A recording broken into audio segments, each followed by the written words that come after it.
제가 한 달에 한 번 혹은 두 번 하는 오후 설교여서 지난달에 했던 설교로부터의 그 맥락을 이어가고 여러분의 그 기억력을 리콜하기 위해서 갈라디 7장 전반절의 내용을 말씀드리겠습니다. 바울은 7장에서 율법을 어떻게 봐야 하는지 율법에 대해서 말하고 있습니다. 지난 본문에서는 율법과 죄와의 관계를 말하면서 율법은 죄가 아님을 단호하게 말했습니다. 제가 13절을 읽어드리겠습니다. 그런즉 선한 것이 내게 사망이 되었느냐? 그럴 수 없느니라. 오직 죄가 죄로 드러나기 위하여 선한 그것으로 말미암아 나를 죽게 만들었으니 이는 계명으로 말미암아 죄로 심히 죄되게 하려 함이라. 정리하자면 율법은 거룩하며 의로우며 선한 것입니다. 하지만 율법은 한계가 있습니다. 율법은 거룩하고 의로우며 선하지만 율법은 거룩함과 의로움과 선함을 줄 수는 없다는 것입니다. 또 율법과 죄의 관계에 있어서 율법이 곧 죄는 아니지만 이들은 매우 밀접한 관계를 맺고 있다는 것입니다. 바울은 율법과 죄의 관계를 세 가지 정도로 언급하였는데, 첫째로는 율법이 내면 세계를 드러내어서 죄인인지를 깨닫게 하고, 둘째로는 죄의 결과인 죽음을 알게 하고, 셋째로는 죄의 정체를 알게 한다는 것입니다. 율법은 이렇게 긍정적인 요소와 부정적인 그런 요소가 공존하기 때문에 지나친 율법 폐기론자가 되어서도 안 되고 율법주의자가 되어서도 안 된다고 말씀드렸습니다. 한 걸음 더 나아가서 이미 율법에서 해방되어 우리가 그리스도와 연합된 자가 되었기에 율법에 매이지 말고 예수 그리스도의 복음에 매여야 한다고 말씀드렸습니다. 오늘 함께 읽으신 7장의 14절로부터 25절에서는 우리 안에 하나님의 법을 지키려는 마음과 죄의 법을 따르려는 마음이 서로 처절히 싸우고 있음을 소개합니다. 본문 14절을 함께 다시 읽도록 하겠습니다. 시작. 우리가 율법은 신령한 줄 알거니와 나는 육신에 속하여 죄 아래에 팔렸도다. 바울은 앞서 13절에서 율법이 선하다라고 말했습니다. 그런데 이번에는 신령하다라고 말하고 있습니다. 이 신령으로 번역된 원어는 푸뉴마티코스라는 것인데 영에 속한이라는 의미로 율법의 기원이 영적이고 신적인 것을 나타냅니다. 율법은 사람이 만들어낸 것이 아니라 하나님께서 주신 것이기에 당연히 신령한 것입니다. 그런데 바울이 율법이 신령하다고 한 후에 곧 바로 나는 육신에 속하여 죄 아래에 팔렸도다고 말합니다.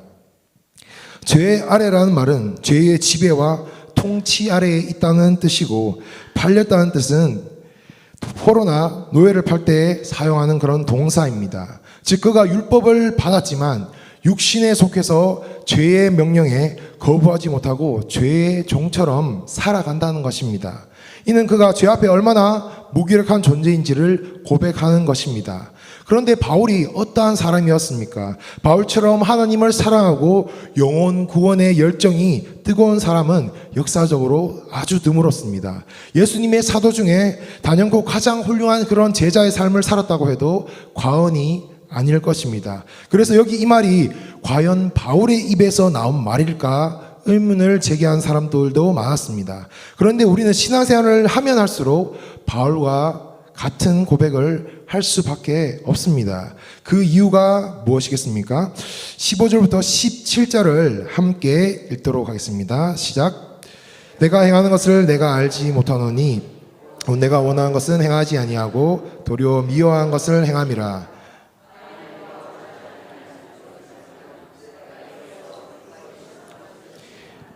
이제는 그것을 행한 자가 내가 아니요 내 속에 거하는 죄니라. 이것이 무슨 말입니까? 율법이 하나님의 말씀으로 신령하지만 자신의 재성으로 말미암아 율법대로 살지 못하고 죄의 종으로 살아간다는 것입니다. 우리가 하나님의 말씀을 많이 알고 신앙생활을 아무리 오래 하였다 할지라도 우리 안에 있는 죄성으로 말미암아 말씀대로 살아갈 수 없기 때문에 바울처럼 우리는 고백할 수밖에 없는 것입니다. 그러면서 바울은 선을 행하지 못하는 이유, 또 다른 이유를 설명합니다. 18절부터 20절을 함께 읽도록 하겠습니다. 시작. 내 속 곧 내 육신에 선한 것이 거하지 아니한 줄을 아노니 원함은 내게 있으나 선을 행하는 것은 없노라. 내가 원한 바 선을 행하지 아니하고 도리어 원하지 아니한 바 악을 행하는도다. 만일 내가 원하지 아니하는 그것을 하면 이를 행하는 자는 내가 아니요 내 속에 거하는 죄니라. 여기서 바울은 내 속에 거하는 죄 때문에 원치 않는다는 것을 행한다고 말하면서 내 속을 내 육신이라고 말합니다. 여기서 말하는 육신이라는 단어를 원어로 하면은 사르크스라고 하는데, 이는 단지 몸을 의미하는 소마와는 달리 부패하고 도덕적으로 연약한 육신을 뜻합니다. 따라서 육신을 가진 사람은 부패하고 도덕적으로 약해서 쉽게 죄를 짓는 것입니다. 즉 육신은 죄의 본성을 갖고 있기 때문에 선을 행하고 싶어도 실제로는 악을 행한다는 것입니다. 우리가 이미 살펴보았듯이 15절부터 17절 말씀과 18절부터 20절 말씀이 거의 흡사합니다. 특별히 17절과 20절 후반부는 똑같습니다.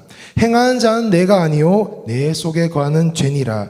그래서 바울이 실수로 같은 것을 썼다고 생각할 수도 있지만 자세히 읽어보면 다소 다르다는 것을 발견할 수가 있는데, 15절부터 17절에서는 우리의 죄와 율법과의 관계를 말합니다. 그래서 16절에 내가 이로써 율법이 선한 것을 시인하노니 라고 말합니다. 반면에 18절부터 20절에서는 죄와 육신과의 관계를 말합니다. 그래서 18절에서 내 육신에 선한 것이 거하지 아니한 줄을 아노니 라고 말합니다. 즉 율법을 갖고 있어도 죄를 지을 수밖에 없고 육신의 그 죄성 때문에 죄를 지을 수밖에 없다는 것입니다. 즉 인간은 죄의 그런 인자를 갖고 있기 때문에 죄를 지을 수밖에 없다는 것을 강조한 것입니다. 다시 21절부터 23절을 읽도록 하겠습니다. 시작. 그러므로 내가 한 법을 깨달았노니 곧 선을 행하기 원하는 나에게 악이 함께 있는 것이로다. 내 속사람으로는 하나님의 법을 즐거워하되 내 지체 속에서 한 다른 법이 내 마음의 법과 싸워 내 지체 속에 있는 죄의 법으로 나를 사로잡는 것을 본도다. 바울은 자기 마음에 두 법이 있어서 치열하게 싸움을 하고 있다고 말합니다. 즉 하나님의 법을 즐거워하는 마음과 그의 지체 속에 있는 죄의 법이 다투고 있다는 것입니다. 그런데 하나님의 법을 따르려고 간절히 원하지만 실제로는 악을 행하는 경우가 비일비재하다는 것입니다. 성경의 인물들도 다 이런 경험들이 있는 사람들이 많습니다. 대표적으로 다윗의 예를 들겠습니다. 성경은 다윗을 어떤 사람이라고 말합니까? 성경은 그를 하나님의 마음에 합한 자라고 하였습니다. 역사적으로 그리고 현실 가운데 하나님의 마음에 합한다라는 그런 말을 듣거나 들을 수 있는 사람이 과연 몇이나 되겠습니까? 그런데 사무엘상 기자는 그런 다윗이 우리아 장군의 아내인 밧세바와 간통한 사건을 폭로합니다. 다윗 왕이 전쟁에 나가야 함에도 불구하고 요압 장군에게 군대를 이끌고 나가서 암몬을 정벌하게 하고 자신은 궁에 그대로 남아 있었습니다. 지붕 위를 거닐다가 목욕을 하는 밧세바를 본 후에 그녀를 데려다가 동침합니다. 다윗은 밧세바가 자신으로 말미암아 잉태했다는 소식을 접하자 전쟁에 나가 있는 밧세바의 남편 우리아를 소환하여서 밧세바와 동침케 함으로써 자신의 그 간음을 은폐하려고 하였습니다. 그러나 우리아 장군이 전쟁 중이라서 집으로 가지 않겠다고 하자 그를 전쟁 최전방에 나가 싸우게 하여서 결국 전쟁터에서 전사하게 만들었습니다. 그리고 밧세바를 데려다가 자신의 아내로 삼습니다. 이것이 바로 우리 인간의 모습인 것입니다. 그런데 우리는 다윗이 이렇게 범죄하는 과정에서 그의 마음을 들여다볼 필요가 있습니다. 다윗이 밧세바를 취하고 우리아를 전쟁에 내보내 죽게 만드는 것을 아무 생각 없이 그렇게 했겠습니까? 그는 믿음의 사람이었습니다. 그는 유혹 앞에서 하나님의 법을 떠올리고 물리치려고 했을 것입니다. 그러나 그의 지체 속에 있는 그 죄의 법이 그를 사로잡자 결국 죄의 법을 따르게 된 것입니다. 우리의 마음은 그 두 개의 법이 싸우는 전쟁터입니다. 겉으로 봐서는 아무 일도 없는 것 같아 보이지만 안에서는 영적인 전쟁이 끊임없이 치열하게 이루어지고 있습니다. 우리 마음에서 일어나는 전쟁은 마치 스포츠에 비유하자면 권투가 아니라 레슬링이나 씨름에 가깝습니다. 왜냐하면 권투는 떨어져서 싸우지만 레슬링이나 씨름은 서로 붙어서 싸우기 때문입니다. 우리의 마음에서 일어나는 전쟁은 하나님의 법과 그 죄의 법이 뒤엉켜서 싸우고 있기 때문에 그런 영적인 씨름, 영적인 레슬링인 것입니다. 우리 안에서 그 씨름처럼 치열한 영적 전쟁이 날마다 일어나고 있습니다. 죄의 법은 하나님의 법에 대적하고 나를 사로잡습니다. 내가 원하는 것을 하지 못하게 합니다. 이것이 내적으로 벌어지는 그런 싸움입니다. 영적 싸움에 중간지대는 없습니다. 하나님의 법을 따르느냐, 죄의 법을 따르느냐, 그 중에서 우리는 하나를 따를 뿐입니다. 24절의 말씀을 함께 읽도록 하겠습니다. 시작. 오라 나는 공고한 사람이로다. 이 사망의 몸에서 누가 나를 건져내랴.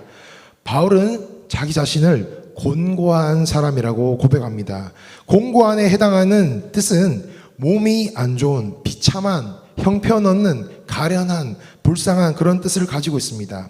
한마디로 곤고한 사람은 비참하고 형편하고 불쌍한 그런 존재라는 의미입니다. 우리가 알다시피 바울은 위대한 복음 전파자였습니다. 전도자였습니다. 그는 복음을 전하면서 돌에 맞기도 하고 태장을 5번이나 맞고 강도의 위험을 당하고 시내와 광야의 위험을 당하고 헐벗고 굶주리고 잠을 못 자고 마음의 사형 선고를 받은 것 같은 고통을 수없이 경험했습니다. 그런데 그 바울이 그런 상황에서 자신을 공고하다고 표현하지 않았습니다. 그런데 이 바울이 로마 교회에 보내는 서신에서는 왜 오라 나는 공고한 사람이로다. 이 사망의 몸에서 누가 나를 건져내랴 라고 하였을까요? 그것은 죄와의 싸움에서 당하는 그 고통과 복음 전도를 하면서 당하는 그 고통이 비교가 되지 않기 때문입니다. 우리가 당하는 가장 큰 고통은 바로 우리 자신 안에 있는 죄와의 싸움으로 인한 것입니다. 산 가운데 닥치는 고난과 고통은 그때뿐 일시적이지만 자신 안에 있는, 우리 안에 있는 죄와의 싸움으로 인한 고통은 언제나 늘 발생하기 때문입니다. 죄는 쉬지 않습니다. 죄는 내 속에서 계속해서 끊임없이 우리를 공격합니다. 따라서 끊임없이 죄와 싸우지 않을 수 없습니다. 이 전투에서 때로는 이기기도 하지만 패배하는 경우가 대부분입니다. 성경에 나오는 많은 믿음의 사람들도 패배하는 경우가 많았습니다. 모세를 보시면 그는 하나님께 율법을 받아서 이스라엘 백성들에게 리더가 된 자였습니다. 특별히 그는 40일간 시내산에 올라가 금식하며 기도했습니다. 그런데 그가 그 후로 크게 달라지지 않았습니다. 산에서 내려와서 이스라엘 백성들이 우상을 섬기는 것을 보고서 순간 치오르는 혈기를 참지 못하여서 그 돌판을 땅에다 내리쳐서 부숴버렸습니다. 하나님이 이스라엘의 지도자로 부르시고 세우신 그였지만 과거 자기 동족이 애굽인에게 맞는 것을 보고 그를 쳐 죽였던 그의 혈기가 여전히 그의 안에 있는 그 죄의 이끌림이 여전히 그에게 남아 있었던 것입니다. 다윗도 범죄하였고 솔로몬도 범죄하였습니다. 바울도 혈기를 내면서 바나바와 다투었습니다. 많은 믿음의 조상들이 왜 이같이 범죄하게 되었던 것일까요? 그것은 우리가 살아있는 동안에는 죄의 본성이 우리 안에 그대로 남아있기 때문입니다. 육신을 갖고 있는 한 어느 누구도 이것에서 자유로울 수가 없습니다. 그런데 바울은 이 고백으로 그치지 않고 다음과 같은 말을 덧붙입니다. 25절을 함께 읽도록 하겠습니다. 시작. 우리 주 예수 그리스도로 말미암아 하나님께 감사하리로다. 그런즉 내 자신이 마음으로는 하나님의 법을 육신으로는 죄의 법을 섬기노라. 바울은 24절에서 오라 나는 공고한 사람이로다. 이 사망의 몸에서 누가 나를 건져내라고 한 후에 곧바로 우리 주 예수 그리스도로 말미암아 하나님께 감사하리로라고 고백합니다. 이것을 통하여 우리가 무엇을 알 수가 있습니까? 자신이 사망의 몸을 가진 공고한 자라는 것을 우리가 깨달아야만이 우리가 그리스도를 믿고 죄에서 건짐받아서 하나님께 감사할 수 있게 된다는 것입니다. 자신의 힘과 능력으로는 이 죄의 문제를 해결할 수 없다고 절망하지 않는 사람은 구원의 필요성을 전혀 느끼지 못하기 때문에 예수님을 믿지도 않고 구원받을 그런 필요성도 느끼지 못한다는 것입니다. 우리가 복음을 전할 때 다양한 방법으로 상대방을 죄인이라고 설득시키고 죄를 해결하지 못하면 지옥에 던져져 영원히 고통을 당해야 한다고 설득을 왜 하는 것입니까? 자신이 죄와 사망과 지옥의 법에 매여 있다는 것을 깨달아야만이 거기에서 구원해 주실 구원자를 찾기 때문입니다. 그래서 예수님께서도 건강한 자에게는 의사가 쓸데없고 병든 자에게라야 쓸데있느니라 라고 말씀하신 것입니다. 병들고 공고하고 비참한 죄인 된 가운데 탄식하는 우리는 오히려 하나님께 감사할 수 있습니다. 여기서 우리는 복음의 참 능력을 알게 되기 때문입니다. 우리가 나의 연약함으로부터 오는 탄식에서 눈을 돌려서 하나님이 예수님을 통해 하신 일을 바라볼 수가 있기 때문입니다. 우리가 살아있는 한 계속 실패할 것입니다. 계속해서 죄의 법을 섬기며 계속되는 탄식을 경험할 것입니다. 죄의 영향력으로 인하여서 끊임없이 괴로워할 때도 많을 것입니다. 내가 원하는 만큼 섬길 수 없고 내가 바라는 만큼 하지 못하기에 그러한 나의 연약함으로 인해서 낙심할 때도 많을 것입니다. 그러나 우리는 공고한 사람입니다. 비참한 사람입니다. 하지만 우리 하나님은 아니십니다. 그래서 우리는 그 하나님을 의지합니다. 그 하나님을 바라봅니다. 하나님은 그 아들 예수 그리스도를 통하여서 우리를 구원하셨고 우리가 하나님을 영원히 즐거워하며 기쁨으로 섬길 수 있도록 하셨습니다. 우리는 이미 구원받았습니다. 그리고 아직 그 구원의 완전함은 누리지 못하지만, 그래서 연약함에 넘어지고 실패하지만, 그래서 비참함에 탄식할 때도 있지만, 그렇지만 그날에 우리는 이 사망의 몸에서 벗어나 완전한 구원을 맛볼 것입니다. 그것이 우리의 소망이 됩니다. 뿐만 아니라 우리는 지금도 그 구원을 이루어가고 있습니다. 그 완전한 구원을 부족하지만 조금씩 경험하며 살아가고 있습니다. 그것이 어떻게 가능할까요? 오늘 본문에서 바울의 고백을 보면서 참을 수 없는 존재의 연약함을 보면서 여러분이 이상하다고 혹시 느끼시진 않으셨습니까? 실제 우리의 모습과 좀 다른 것 같다고 느끼셨는지 모르겠습니다. 정말 우리가 원함이 있지만 어떠한 선도 행할 수 없는 것일까요? 정말 우리가 죄의 법을 따를 수밖에 없고 아무것도 이에 대해서 무엇도 할 수 없는 것일까요? 정말 우리에게 선한 마음을 선한 행동으로 바꿀 능력이 우리에게는 없는 것일까요? 본문이 말씀하고 있는 것과 현실의 나는 조금 다른 것 같지 않으십니까? 본문에 언급이 없기 때문에 말씀을 드립니다. 그것은 지금 우리의 현실을 다르게 만듭니다. 너무나 중요한 사실입니다. 우리가 절대로 놓쳐서는 안 되는 사실, 바로 성령님이 우리에게 계십니다. 우리는 완벽하지 않지만 내가 마음으로 원하는 선을 행할 수 없고 하나님의 법을 즐거워하며 순종할 수 있는 것, 성령님이 계시기에 가능한 것입니다. 율법은 능력이 없어서 할 수 없지만 성령님은 능력으로 우리 안에서 그 일을 행하십니다. 그래서 우리가 성령의 능력으로 구원을 이루어 갑니다. 성령의 능력으로 성화의 삶을 살아가는 것입니다. 성령님이 날마다 우리와 함께 하시고 우리를 새롭게 하십니다. 그러니 우리 주 예수 그리스도로 말미암아 하나님께 감사하시기 바랍니다. 우리에게 이김을 주시는 하나님을 기억하시며 그분을 높이시는 인생 되시기를 바랍니다. 비록 우리가 사망의 몸에 거하고 있는 동안에는 계속되는 그 싸움을 경험하고 나의 연약함으로 인하여서 탄식하고 좌절할 수 있지만 그것을 통하여서 우리의 상태를 절실히 알 수 있게 되고 하나님을 바라보며 의지할 수 있게 되는 것입니다. 주님의 영, 성령이 우리와 함께 계시고 우리 안에서 역사하시기에 우리는 승리할 수 있습니다.